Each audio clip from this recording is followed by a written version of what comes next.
Tim, tell me about the live scene in Nashville, because I grew up in England. For me, it was you phone up a local pub. Hey, can I come and play? Yeah, I'll give you 100 quid and you can have a pint of beer. And I'm like, thanks, I'm 12. Lower your voice to say that. Yeah, thanks, I'm 12. But what's it like in Nashville? Is there a circuit of just the regular bands that always play? They have lock-ins, they have what do you call it, residencies, or is it easy to get live work? It is.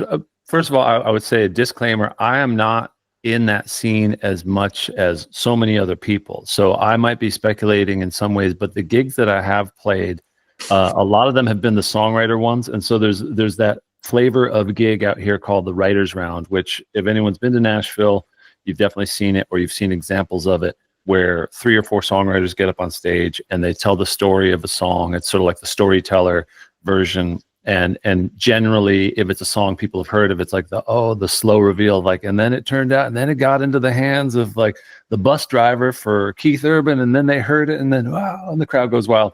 And those are really fun to do when it's like, especially other songwriters you've gotten to know, because you can kind of collaborate and harmonize and stuff.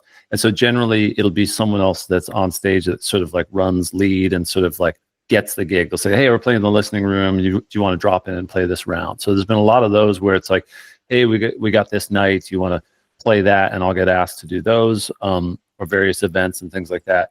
When it gets into like the full band stuff down on Broadway, a lot of people that I know are great songwriters and session players, and then they will also be in bands that have regular gigs down on Broadway. And it's, if anyone knows Nashville, especially these days, there are bands on every single floor of every single honky tonk, which is now such booming business. It is like the amusement park for adults in the center of the country now.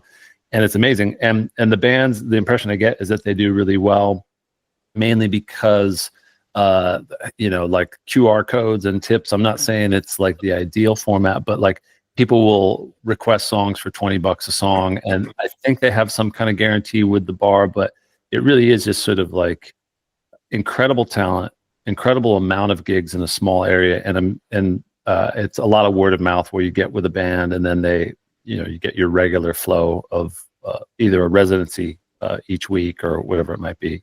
Okay, so there's a lot of covers, not necessarily much original music going around.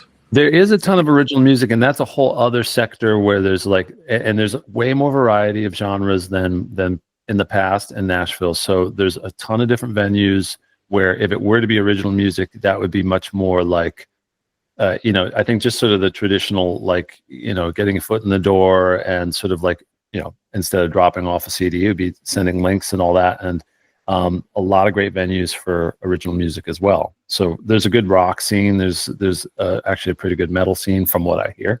And yeah, a ton of new venues, new within the last 5 or 6 years, that would not have offered that kind of variety in the past. Yeah, that's amazing. It really sounds like when I was, 18, saving up money to go to the Guitar Institute, I actually really thought about going to the Guitar Institute in, I think it was in Los Angeles at the time. No, Berkeley. I wanted to go to Berkeley. And that was where you went if you wanted to be, a reputable live player. But I really think now, if I had money and my time again, I'd go to Nashville. And I would just see if I could join bands, just jump in, help out, be a support guy, and learn from the people doing the job, because I think you learn so much more from doing the work than you do from going to a college to learn Lydian flat 7. Or oh my gosh, yeah. Although they will ask for that on day one. First audition, first cover band you play. It's like, all right, we're gonna play Wagon Wheel. Wait a second, Lydian, and then what else did you say? Lydian flat 7. Yeah, that's the one. Yeah. No, it is a good idea. And in fact, I'm thinking of Ross Campbell. He's obviously a great guitar player and a great content creator, someone who you probably have a great conversation with. And he moved here from Scotland a little over a year ago, and seeing through, I've met him in person, but seeing him through his Instagram, like the way that he's played with so many artists that are on the rise in the country rock scene. There's like night and day. There's no substitute for being here and just like saying yes to gigs. And when you were talking earlier about like, hanging out with a coffee and just sort of saying hi to people as they went into rehearsal rooms, I was thinking of, asking you, and I'll ask you now, like, what was it like training that muscle to have that little spike of adrenaline and fear of here goes nothing, kind of like, feeling nervous to say hi and put yourself out there, because there's a way to create that in the virtual space for sure when you're sending DMs and things like that.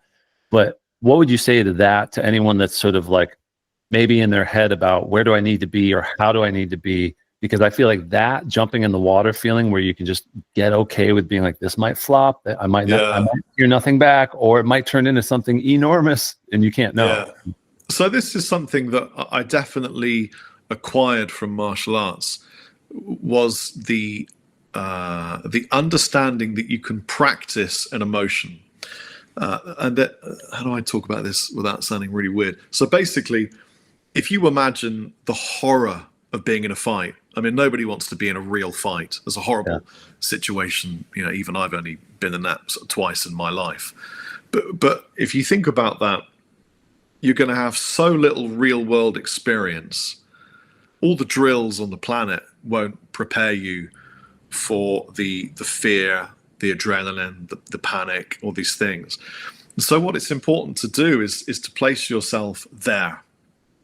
So you create in your head the scenario of, whatever it is, and you really, really focus your intention to create this place in your mind, and then you overcome it by just standing there and being strong and being confident.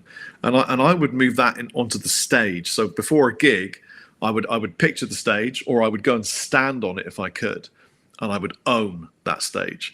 And then I would look at the audience or where they would be, and I would remember that they are there to see me and they want to feel good. They're not thinking, I bet he's going to fuck up and I can't wait to watch him make a mistake. No one thinks that in an audience. No one's ever thought that. And if they did, they would be somewhere else anyway. Yeah. So I carry that mentality with me through, it's subconscious now, but through all my social interactions. When I meet somebody, I immediately know that when you meet somebody, generally, you want to have a friendly exchange and something polite, courteous, and fun.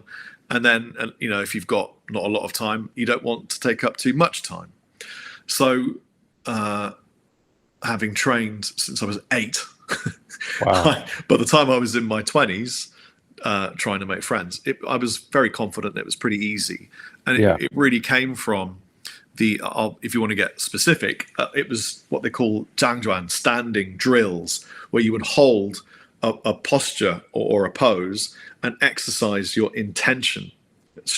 Intention is something that you can strengthen it over time. If you really think and think and think, you can put your, coaches who train gymnastics talk about, if you imagine running, but really, really, really imagine running, it fires all the nerves, Exactly.